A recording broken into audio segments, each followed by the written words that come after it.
Meanwhile, the United States surpassed more than 1 million COVID-related deaths. The country, with a population of 329.5 million people, recorded more than 80 million cases of coronavirus and has the highest number of reported deaths globally so far.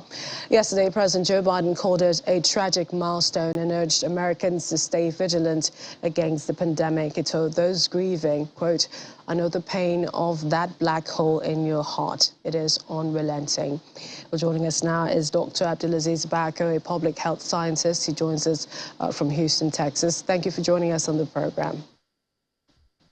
Thank you for having me.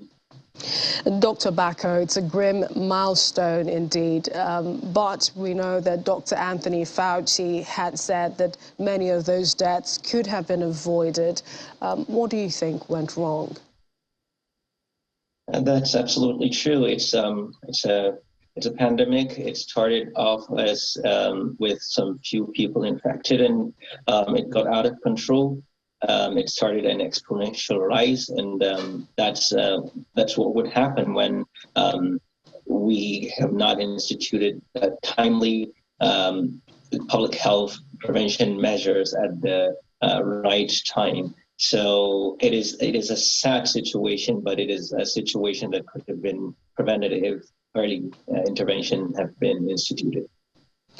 The toll is based on death certificates, but most experts believe that it is an undercount given how many diagnoses were likely missed in the spring of 2020 when, the virus was poorly understood and also testing was scarce. Do you agree? Definitely, there's a significant amount of evidence to suggest that the rate of infection is much higher than what has been reported. So likewise will be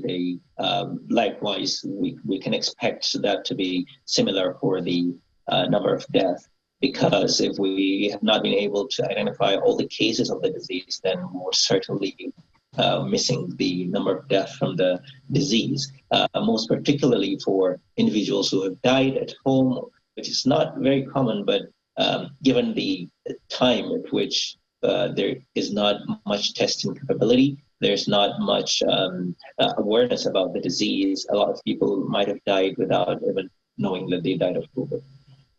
And also, with this record number, what do you think the areas or the places that were worst hit, the states or cities, and why?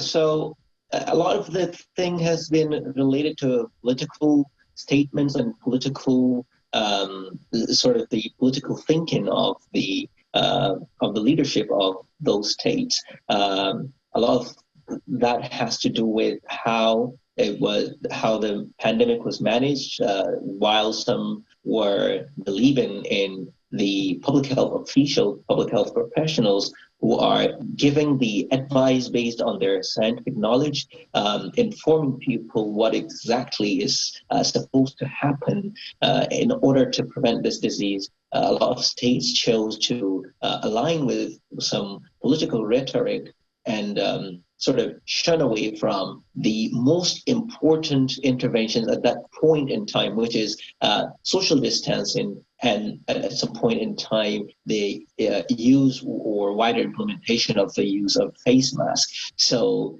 as expected, many of those states that have chosen to align with the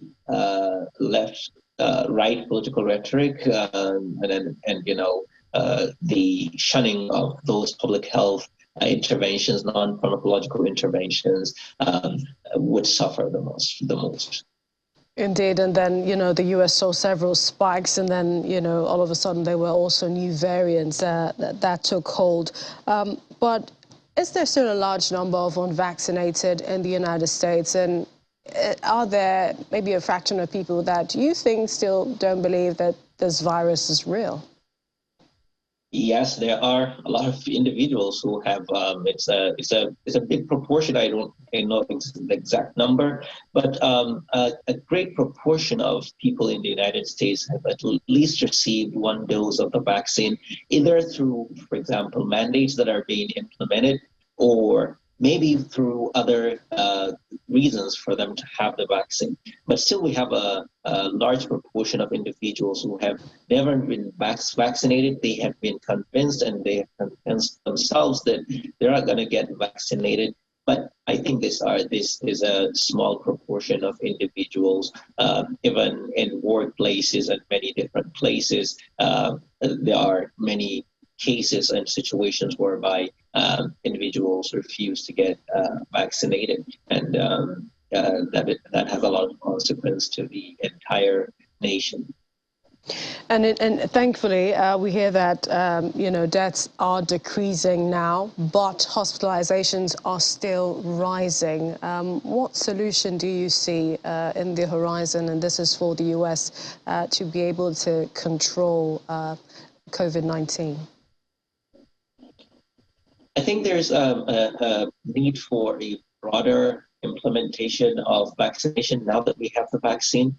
There's also a need for continued, because I believe that there are a lot of people that already made their mind that they are not going to listen to anything COVID, and even among the individuals who have been following the public health advisories and listening to the public health scientists, there are a lot of people who have so far are tired of every day thinking about COVID. They want to get out of it, want to forget about COVID, but COVID doesn't care. It just infects people and kills as much as it can. So I think there's still an opportunity to continue public health awareness, public health interventions, and also sort of continue the vaccination drive, as well as also inform the public about the importance of